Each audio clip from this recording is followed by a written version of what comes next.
afin de ne pas tomber de nouveau sous l'emprise de Maya. Tenez la portée. Quand un homme est troublé, merci beaucoup.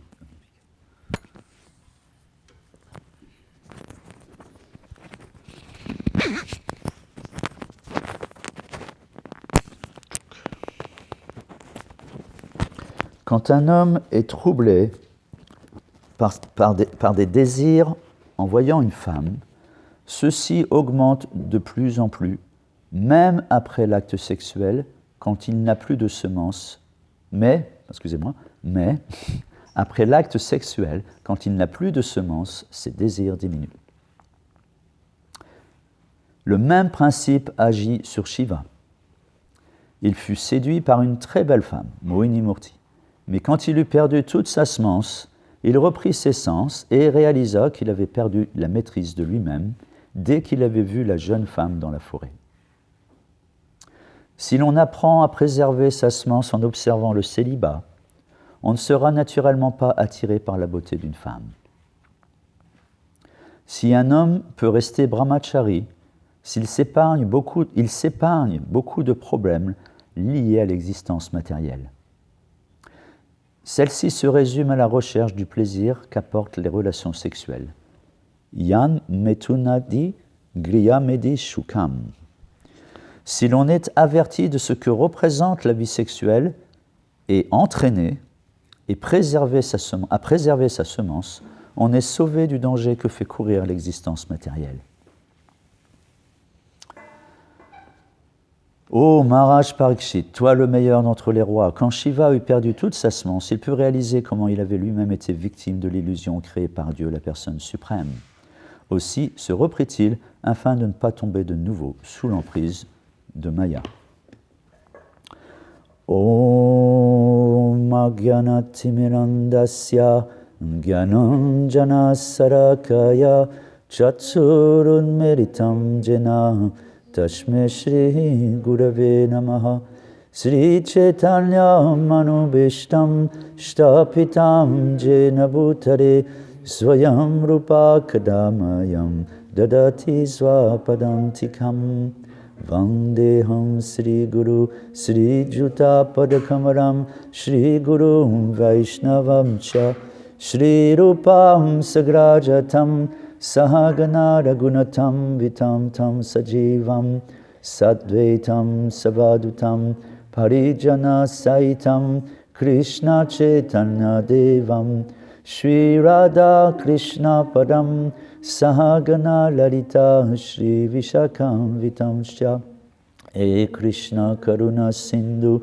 Dinabandhu Jagatpate Gopisha Gopika Kanta Radha Kanta Namostute Tapta Kancha Nagorange Radhe Vrindavani Jari Vrishabhanu Sute Devi Pranamami Haripriye Vanchakarpatarubhyascha Kripa Sindhubhyahevacha Patitanam Pavanebhyo Vaishnavibhyo Namo Namaha Jaya Sri Krishna Chaitanya Prabhu Nityananda Shri Advaita Gadadhar Shri Vasati Gaur Bhaktavrinda Hare Krishna Krishna Krishna Hare Hare Hare Rama Rama Rama Hare Hare. Merci beaucoup, bienvenue à tous et à toutes et à tous à cette session de Srimad Bhagavatam. On est dans un passage de l'écriture qui est très initiatique, qui nous enseigne beaucoup, parce qu'il montre le pire et le mieux. Il montre le nœud de l'existence matérielle et il montre le pire, en ce sens, le nœud de l'existence matérielle et le summum bonum de la dévotion en la personne de ce personnage exceptionnel qui est Vaishnava Shiva Shambhu, Vaishnava, ce Vaishnava qui est Shambhu Shiva, Mahadev. plus grand des devas, Maha. Très spécial, personnage, on en a déjà parlé, le chapitre tourne déjà depuis un moment, donc, et il est le centre de ce chapitre. Et d'abord est exprimé à travers ce divertissement le nœud que représente le plaisir sexuel dans sa forme la plus grossière, en la personne de Shiva, mais Shiva représente là, dans cet exemple, dans ce chapitre, Shiva, il a plusieurs rôles en un.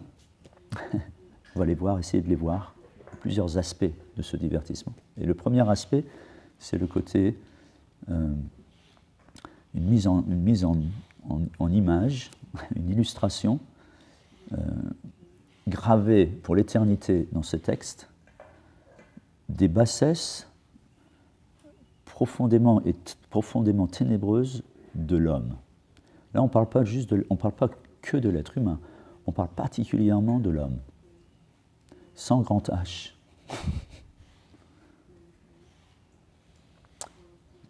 Dans toute sa splendeur.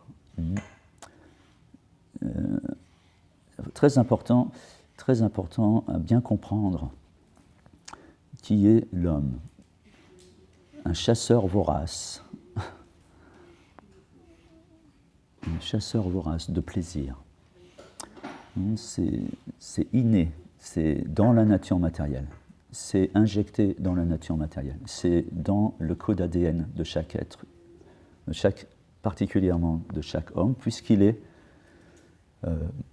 parce qu'il est mâle, je parle le mâle, pas le mâle, enfin il est aussi le mâle, il est les deux.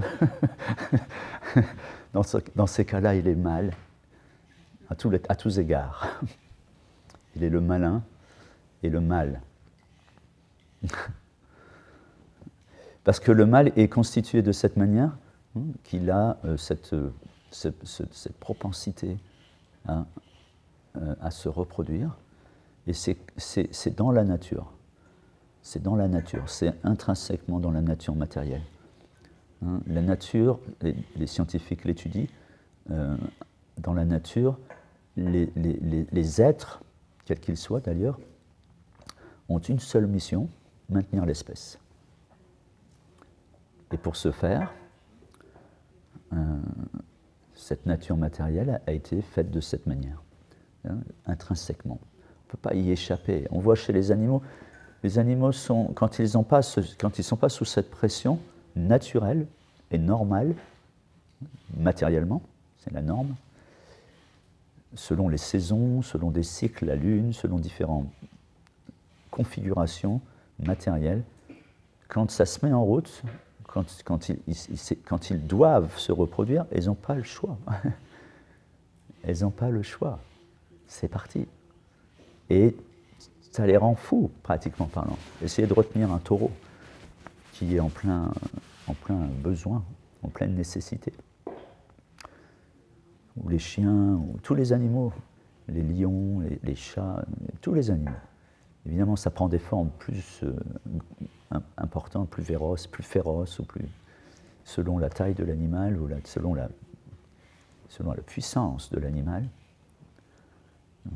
Les taureaux, un taureau, c'est costaud, hein, et quand il est agité, comme on dit, pour l'arrêter, c'est vaut mieux pas se mettre sur son chemin. Donc, et ça, voilà. Et dès comme s'exprime ce verset, et la teneur est portée, Prabhupada en rajoute une couche, dès que l'animal aura assouvi son besoin et perdu de ce fait ce qui l'agite vraiment, en fait, c'est-à-dire un amalgame d'éléments chimiques, une configuration hormonale particulière, un algorithme dans le logiciel, eh bien, le calme reviendra et la paix reviendra dans cet être. Et le passionné et le configurer à un point de passion tel qu'il ne pouvait pas résister, va désormais ne plus être, il peut même carrément être dans l'indifférence de la chose. On voit chez les animaux, c'est très marqué. certains animaux se reproduisent et se quittent immédiatement et se reverront jamais. C'est vraiment uniquement ça et c'est très, voilà, c'est hors civilisation. C'est vraiment dans la nature matérielle, dans sa forme la plus crue, sans sentiment. C'est pas sentimental du tout dans leur histoire. Pas du tout. C'est simplement assouvir le besoin, parce que c'est une équation qui est ainsi faite. On n'a pas à leur reprocher. Il n'est pas question de leur reprocher. C'est ainsi fait. C'est la nature qui est ainsi faite. Et ils n'encourent pas de karma d'ailleurs en ce sens et ne font pas mal en fait. Ils font ce qu'ils sont nécessaires de faire, ce qu'ils ont besoin de faire, et ils font leur devoir, assigné par la nature matérielle. Ni plus, ni moins. Mais dans cette nature matérielle, il y a un élément qui, lui, est perturbateur, parce qu'il est plus qu'un animal. C'est l'être humain. L'être humain, il est aussi par défaut un animal, mange, dort, s'accouple et se défend. Et à ce titre, va être aussi un chasseur, et quand ça lui tourne la tête, il devient un prédateur pire qu'un lion. On voit dans l'actualité, on le voit dans l'actualité. Et la plupart de l'actualité, c'est rarement une femme qui fait ces choses-là. C'est même jamais une femme. C'est les hommes. C'est les hommes qui massacrent. On voit, c'est terrible. C'est terrible. Ça va, la perversion va au-delà de juste l'assouvissement de l'acte sexuel. Juste la simple nature qui s'exprime. Ça va beaucoup plus loin. Ils délirent complètement. Et ça les mène à faire des choses infâmes qu'un animal ne ferait pas. L'être humain est le plus grand des prédateurs, et particulièrement dans ce cas-là, particulièrement dans cette situation-là. Donc voilà, ça c'est l'homme dans toute sa splendeur. Voilà. Et c'est important de comprendre ça, très important. Parce que l'homme, dans ce cas-là, il va au-delà de son rôle de reproducteur. Il va dans la perversion du plaisir. En fait, quelque part, il crée l'enfer de ce fait. En fait, c'est ça l'enfer. L'enfer, c'est un endroit, il y a des planètes pour ça, où il n'y a qu'une seule raison d'être, le plaisir. Et le plaisir dans ses formes les plus pervers. Il y a toutes sortes de formes au plaisir. Il y a le plaisir dans la vertu, et le plaisir dans la passion, et il y a le plaisir dans l'ignorance. Et puis il y a les plaisirs transcendantaux. Ça, c'est une autre catégorie qui n'existe pas dans ce monde. Sauf dans le cœur des dévots, ou des Vaishnavas, comme le personnage du jour qui est Shiva. Autre aspect de ce divertissement, enfin on pourra en parler beaucoup, mais vous connaissez déjà la peinture, je n'ai pas trop besoin de vous raconter les détails de l'être humain, vous le connaissez déjà bien. Vous connaissez toute l'actualité, et vous êtes aussi des êtres humains. Donc, vous connaissez la nature matérielle, comment elle agit sur nous. Mais un aspect intéressant dans ce divertissement, autre aspect, autre exemple, enfin, autre configuration, autre enseignement que l'on peut tirer dans ce divertissement, c'est bien plus intéressant, c'est le personnage en lui-même de Shiva. Shiva, il n'y a pas il peut contrôler sa semence. Il n'y a pas une femme qui peut perturber Shiva. Il n'y a pas une femme qui peut le perturber. Il est l'époux de Durga, de Maya Devi, c'est-à-dire la nature matérielle, pratiquement parlant, personnifiée. Et on peut voir quand elle vient pour essayer de perturber Haridas Thakur. Avant même qu'elle soit là, les choses sont déjà tout en configuration avec le plaisir. Créer une atmosphère hyper adéquate à ce plaisir. Enfin voilà, on en a déjà parlé. Voilà. Et Shiva, il n'est pas perturbé comme ça. Il est réputé pour ça. Il maîtrise la concupiscence, il la maîtrise. parfaitement. Pourquoi il la maîtrise parfaitement? Parce qu'il est supérieur aux autres? Non, parce qu'il est un dévot de Krishna, parce qu'il est cher à Dieu. Parce qu'il est cher à Dieu. Et il est cher à Dieu parce qu'il plaît à Dieu. Et il plaît à Dieu parce qu'il fait la volonté de Dieu. Il est un dévot de Dieu. Il est dévoué à Dieu. Il fait sa volonté. Et voilà pourquoi il est cher à Dieu et pourquoi, de ce fait, il est protégé. Mais là, dans ce cas-là, on voit que là, c'est une situation particulière, puisqu'il est sous le charme. Alors on vient de voir pour diverses raisons. Une de ces raisons, c'est de nous montrer. Je ne devrais peut-être pas dire ça tout de suite. Avant ça, c'est un autre aspect du divertissement. Mais restons sur la personnalité de Shiva. Shiva étant donc un Vaishnav, et un pur Vaishnav, et Krishna, qui connaît Shiva, qu'il connaît très bien, il connaît sa dévotion et qui est très touché par lui, il va utiliser ce personnage haut en couleur et réputé, qui est réputé. On le voit d'ailleurs dans ce divertissement, on le voit passer devant des grands sages, devant des disciples presque, en parlant, dans cet état-là. C'est perturbant ça doit être perturbant pour ceux qui sont contemporains de la situation et qui ne sont pas dans cet état-là, dans cette effervescence, et qui connaissent Shiva, voire même qui l'adorent et le vénèrent, pour justement ces raisons-là, c'est-à-dire son abstinence, ce brahmacharya qu'il maintient. Et voilà, il y a initiation là, il y a nécessité pour ces contemporains de se poser la question, il se passe quoi au juste? Qu'est-ce que je dois comprendre? Quelle est la leçon que je dois prendre? C'est quoi l'idée? Et Shiva est le personnage approprié pour cela,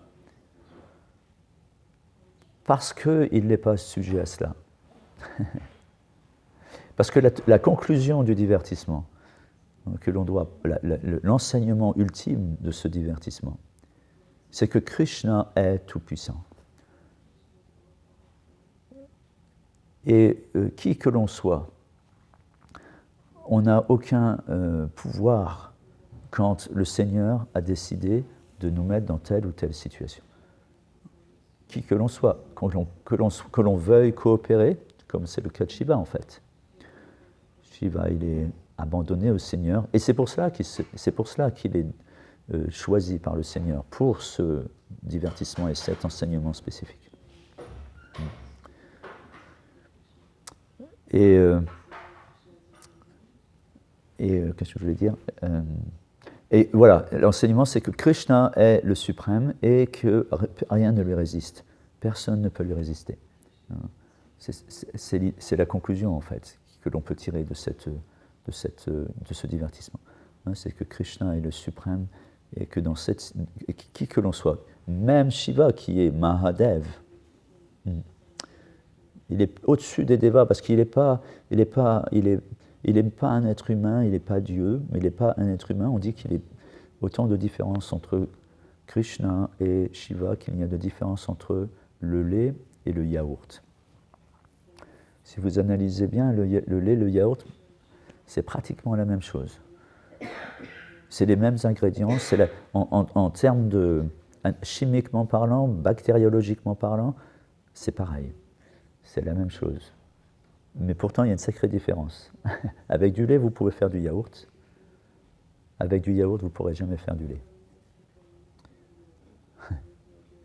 Vous voyez la subtilité, des deux personnages? C'est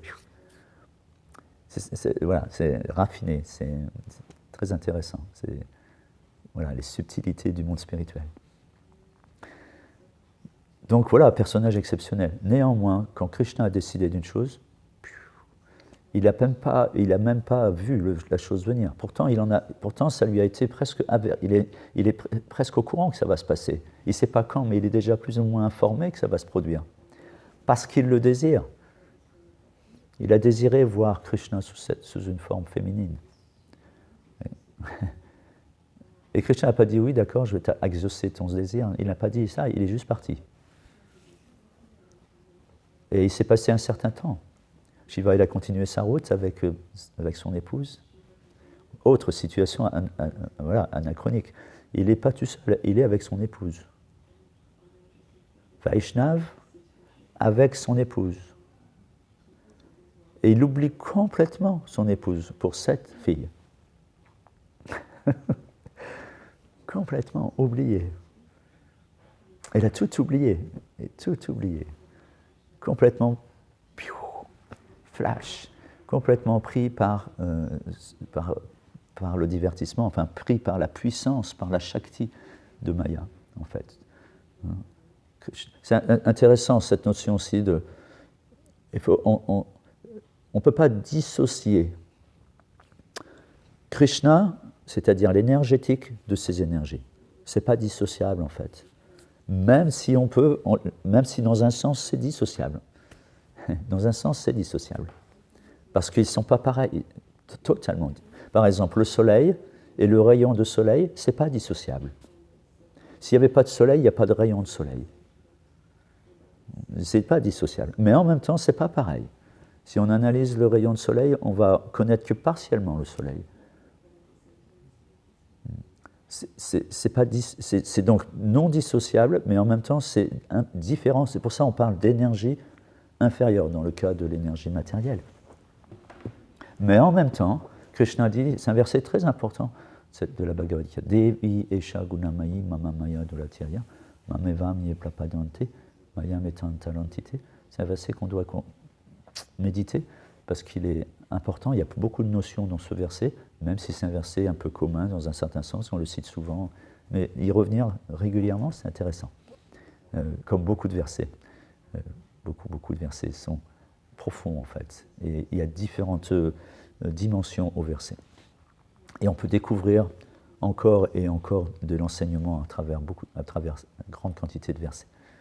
Donc dans ce verset, Krishna exprime et dit à Arjuna, c'est lui qui parle. Il dit, cette énergie matérielle, Maya, c'est ma Maya, c'est mon énergie matérielle. Donc non dissociable. C'est à lui. Et il la maîtrise totalement, comme il maîtrise ses mains, comme il maîtrise tout le reste. Il maîtrise ça en temps réel. En temps réel. Il maîtrise totalement. Elle est totalement à son service, comme votre main est au service de votre corps. Vous n'êtes pas cette main, mais en même temps, elle est indissociable de vous, et elle est complètement à votre obéissance. Jamais elle sera indépendante. Pareil pour l'énergie matérielle. Elle est comme la main du Seigneur, indissociable au service du Seigneur. Et à tout moment, il est maître de sa main, comme de cette énergie, comme nous sommes maîtres de notre main. et exprime dans ce verset que nul, c'est personne ne peut dépasser ça. Personne. Y compris Shiva, on peut voir. Mais qui s'abandonne à moi en franchit facilement les limites.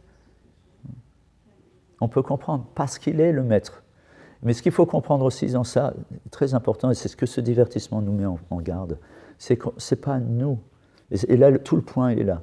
C'est ça la vie spirituelle. La vie spirituelle, c'est ça, c'est l'abandon à Dieu. Et le contraire de cet abandon à Dieu, c'est la vie matérielle. Même si on a un dhoti et un tilak. Ce n'est pas ça qui change le cœur. Ce qui change le cœur, c'est de comprendre ça et de s'abandonner à ça.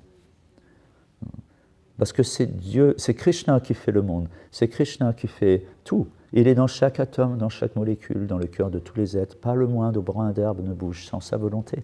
Si je respire, existe et ai du soleil aujourd'hui, et si je vais boire aujourd'hui, si je peux avoir un peu de prashad, de nourriture, c'est grâce à lui, non pas à mes efforts. Parce que même mes efforts, les efforts que je fais pour cultiver la terre, c'est lui qui donne l'énergie. C'est lui qui fait que mon cœur bat. C'est lui qui donne l'oxygène que je respire. C'est lui qui, le jour J, quand j'ai apparu en ce monde, a mis en route la machine. C'est pas moi qui ai décidé. C'est pas moi qui ai décidé. Et dans cette Contemplation, voilà, ça c'est la contemplation. Contempler. On parle, chez les chrétiens, on parle beaucoup de contemplation, et à juste titre. Ce samadhi qu'est cette contemplation de l'œuvre de Dieu, dans lequel je suis œuvre de Dieu.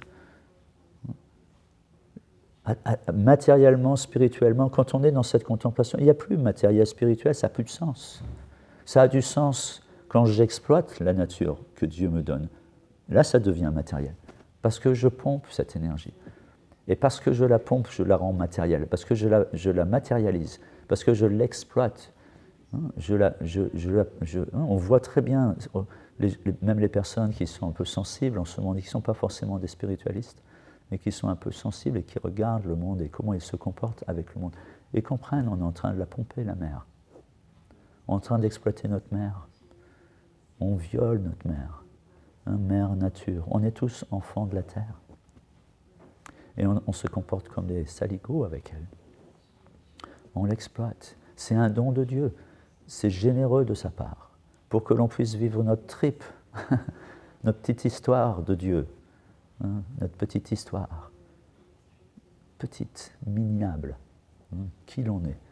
Même pas un grain de sable dans la création. Même au niveau de la planète, on est quoi? On est qui? On n'est rien, insignifiant. Donc le point, il est là. La compréhension, elle doit être là. Et ce verset, Devi Esha Gunamaya, et bien d'autres, vont nous aider à comprendre la conclusion de cette Bhagavad Gita, de ces 700 versets de la Bhagavad Gita. C'est ce verset, j'ai oublié. Abandonne, laisse là toute autre forme de religion, laisse toute forme de dharma. Sarva dharmam parityaja mamekam saranam vraja. Laisse là toute forme d'occupation, toute forme de religion. Et abandonne-toi simplement à moi. Et du reste de tes fautes, je t'en affranchirai, n'aie nulle crainte. Ce verset prépare Devi Esha Gunamayi Mamamaya Nurati. Parce que, voilà, c'est mon énergie. Et cette énergie, elle est mienne, comme la main, on vient de le voir, elle est maîtrisée, et maîtrisable par lui en temps réel. Et celui qui s'abandonne à Dieu, on franchit facilement les limites. On peut comprendre dans ce sens-là. Et ce que l'on comprend en même temps, c'est le point que je voulais faire, et dans lequel je me suis un peu arrêté, c'est que ce n'est pas moi qui fais les choses. Ce n'est pas moi qui vais à Dieu. Ce n'est pas moi qui progresse quelque part même spirituellement. Ce n'est pas moi qui fais les choses.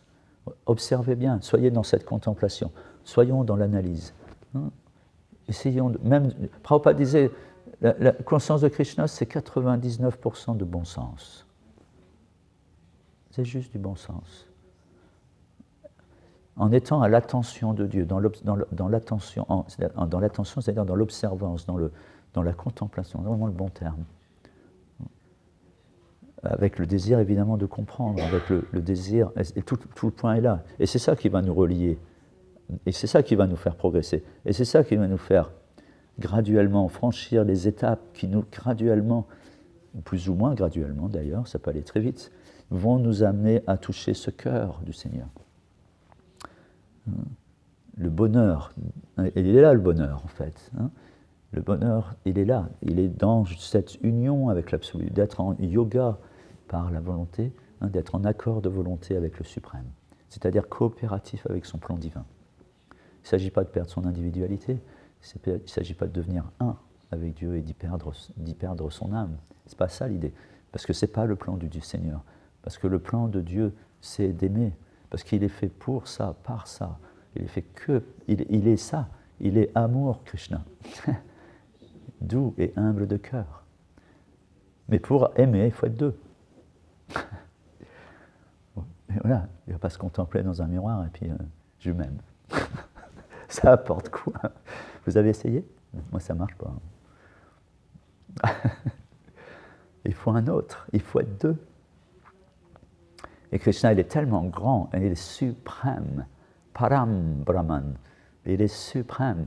Il est grand. Déjà nous, à notre dimension, on a besoin, on est gêné, et quand on est saint de corps et d'esprit, voire même saint d'esprit pour certains, ou le Saint-Esprit incarné, on voudrait en aimer beaucoup. On a du mal, parce qu'on est dans la dualité, parce qu'on est encore affecté par l'illusion, et de se fait identifier au corps, c'est-à-dire on est dans cette conception corporelle de l'existence, avec tout ce que ça veut dire. Et ça j'aime pas. Lui il est bien, elle est bien, lui non. Parce qu'il ne gratifie pas mon ego. C'est ça le point. Et ça, c'est 100% des histoires d'amour du monde. Tu me grattes le dos, je te gratte le dos, sinon ça ne marche pas. Je schématise et je caricature un peu, mais c'est plus ou moins ça. C'est caricatural, c'est sûr, mais une vraie histoire d'amour, ça va bien plus loin que ça, c'est pas juste ça, se gratter le dos. Ça va bien plus loin, au contraire, justement, d'ailleurs. C'est dans les difficultés que les histoires d'amour se bâtissent, en fait. Parce que l'amour se nourrit de sacrifices. Et dans notre histoire avec Krishna, plus on va sacrifier, c'est pour ça qu'on parle de yagya, de sacrifice, de yagya, le sankirtan yagya. C'est-à-dire utiliser notre temps, notre énergie, nos paroles, notre temps et tout ce que l'on est pour ce sacrifice. Pour accomplir le sacrifice, qui est dans cet âge le Sankirtan Yagya. Pour cet âge, le sacrifice, c'est le chant des saints noms. Ça, c'est ça le sacrifice. Parce que dans cet âge, Kali, Namarupe, Krishna, il est avatar. Dans Kali, cet âge de Kali, cet âge de discorde et d'hypocrisie, cet âge de fer, l'âge difficile, ténébreux, profondément ténébreux. Krishna apparaît, la lumière dans cet âge, il apparaît sous la forme de son saint nom. Kali, Nam Rupe. Rupa, c'est la forme. Nam, le nom, sous la forme du nom. Kali, Nama, Rupe, Krishna, avatar. Le nom de Krishna, il est avatar dans cet âge. Si on veut trouver Krishna, on le trouvera dans son saint nom. Pratiquement parlant, uniquement dans son saint nom, dans cet âge, parce que Krishna le dit lui-même, Chaitanya Mahaprabhu, Shri Krishna Chaitanya Mahaprabhu, dit dans son Shikshastakam, vous connaissez ce verset, Nam Akari Bauda Nija Sarva Shaktis, Tatra Pita Niyamita Smarani Nakara. Ton saint nom, que Chaitanya Mahaprabhu, Krishna Chaitanya, jouant le rôle du Névo, parle au Seigneur et explique. Ton saint nom peut seul, ô Seigneur, combler l'âme de toutes les grâces. Qu'est-ce qu'on veut de plus? Quand le cœur est satisfait, quand le cœur est baigne dans la grâce de Dieu, qu'est-ce qu'on voudrait de plus?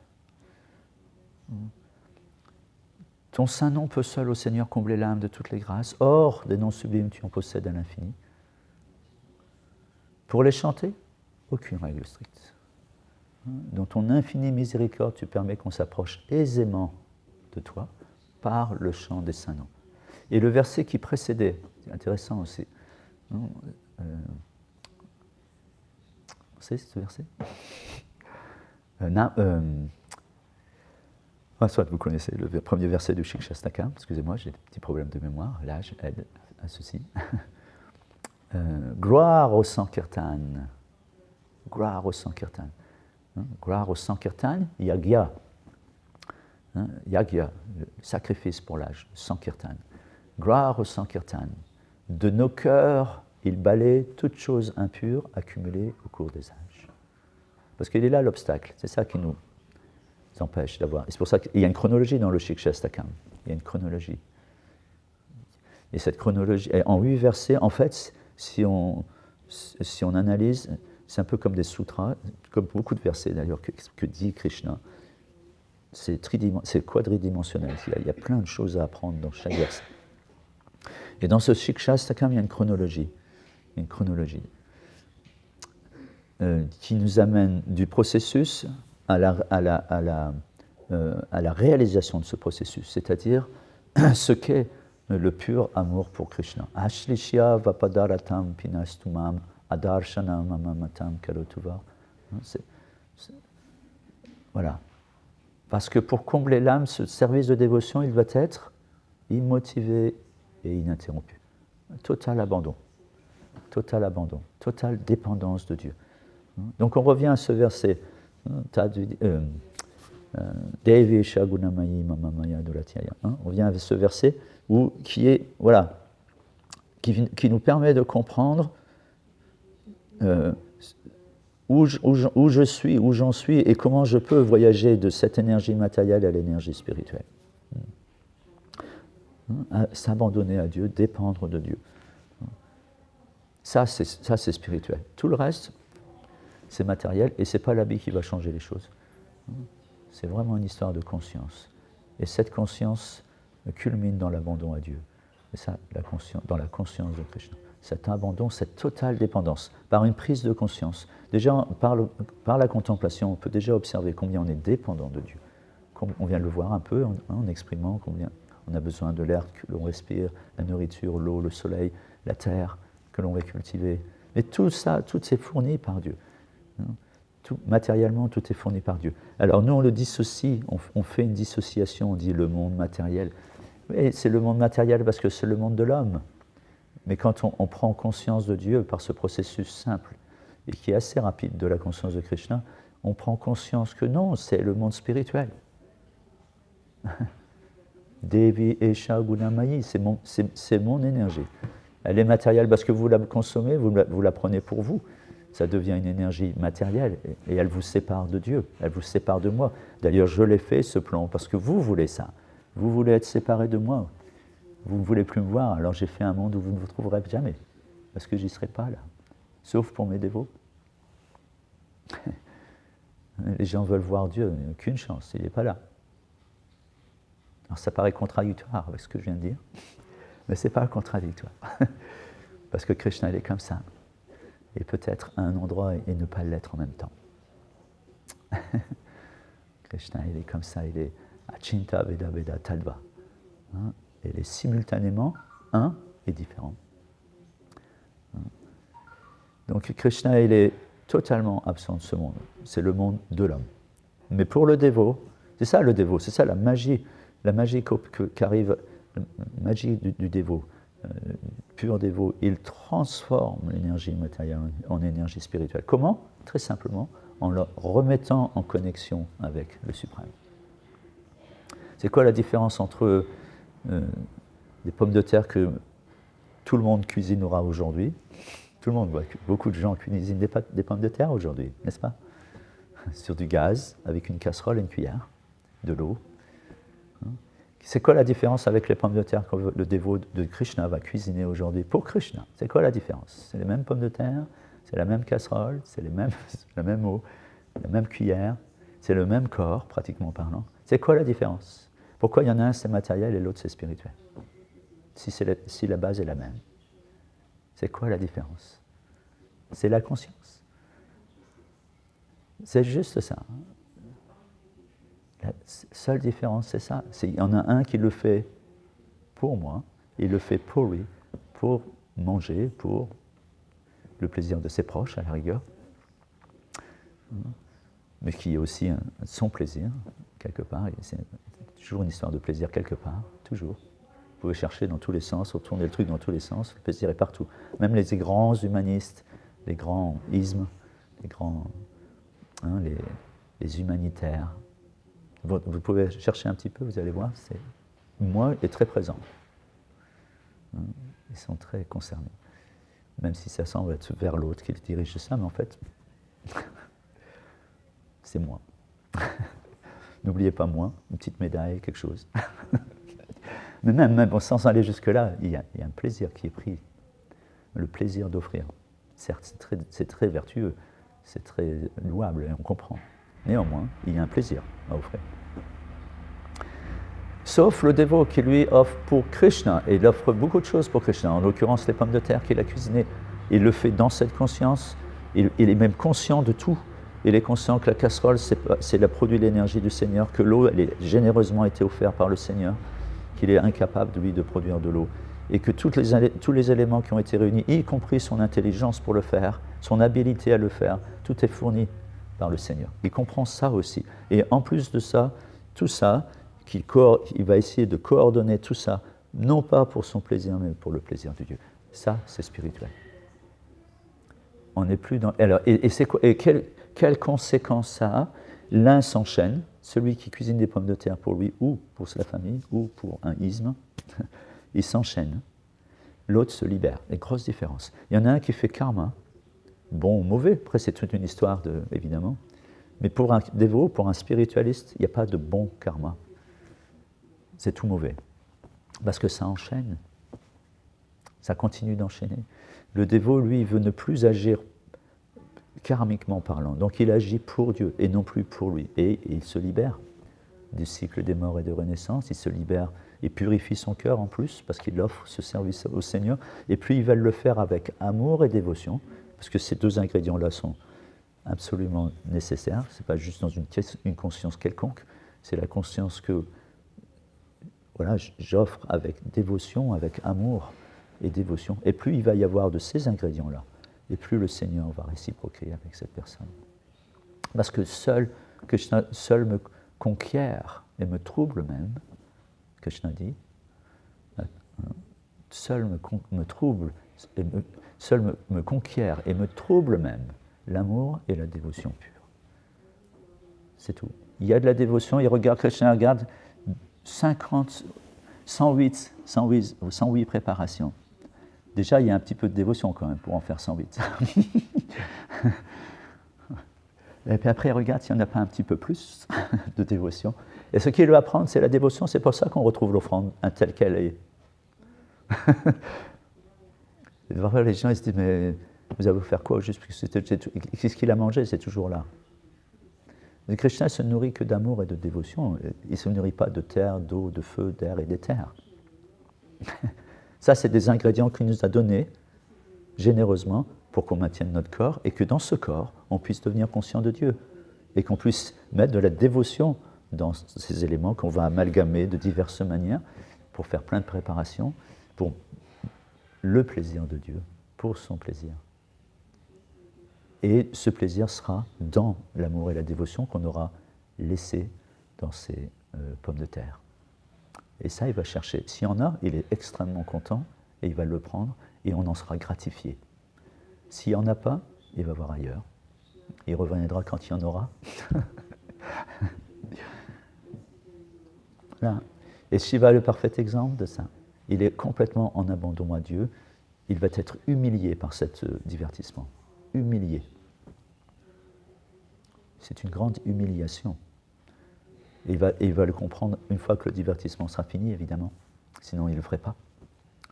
Il ne coopérerait pas. Mais là, il est pris sous l'illusion. Il est pris complètement par l'illusion que Krishna produit. Et cette illusion l'amène à faire la volonté de Dieu. Presque malgré lui. Et une fois le divertissement accompli, il va réaliser ce qui s'est passé. Et ça, c'est là où c'est intéressant, en fait. Pour lui, mais pour les autres aussi, pour nous tous. Parce que si l'on passe le test, et si on l'accepte, parce que d'abord il faut l'accepter, une épreuve. Une épreuve, c'est difficile. C'est pas simple, sinon c'est pas une épreuve. Ça va être difficile.